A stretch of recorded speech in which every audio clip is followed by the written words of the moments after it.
At this stage, the pressure reduction valve is closed. The P1 pressure gauge shows that the valve's upstream pressure is high, while the downstream P2 pressure gauge indicates that the consumer supply line is empty. The user gradually turns the pilot adjusting bolt clockwise.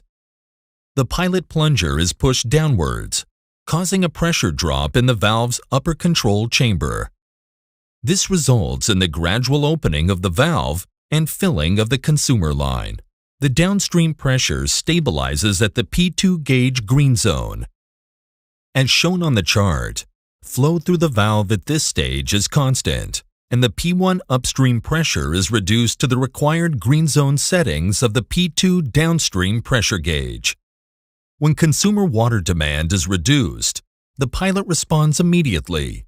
The plunger moves slightly upwards, the pressure in the upper control chamber increases, and the valve closes slightly.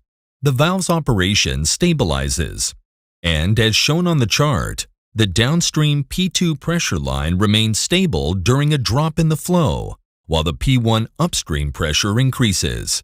Additional reduction in consumer demand results in additional increase of the P1 upstream pressure and further reduction of the system's flow. Note that the downstream P2 pressure remains stable at its green zone settings during this entire process. Further reduction in demand for water, right down to zero demand, results in full closure of the valve. As presented on the chart, when the flow is zero, the upstream pressure is very high, and although the valve is closed, the downstream pressure remains stable at its designated set point. When demand increases again, the pilot responds relative to demand level. The plunger moves downwards, the valve gradually opens, and downstream pressure remains stable. On the chart showing increased flow, upstream pressure drops, while P2 downstream pressure remains in its green zone at set point level.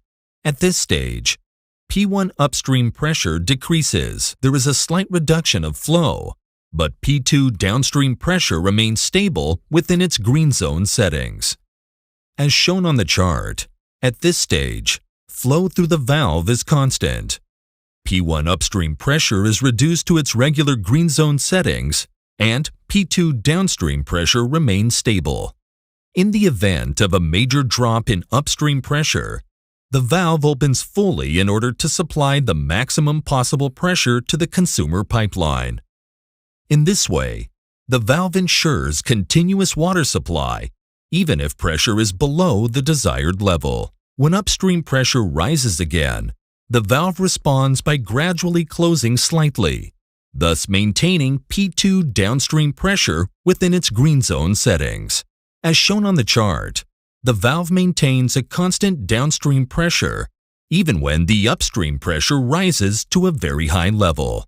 As illustrated in this film, the Burmad pressure-reducing control valve reduces higher upstream pressure to lower constant downstream pressure, regardless of fluctuating demand or variations in upstream pressure.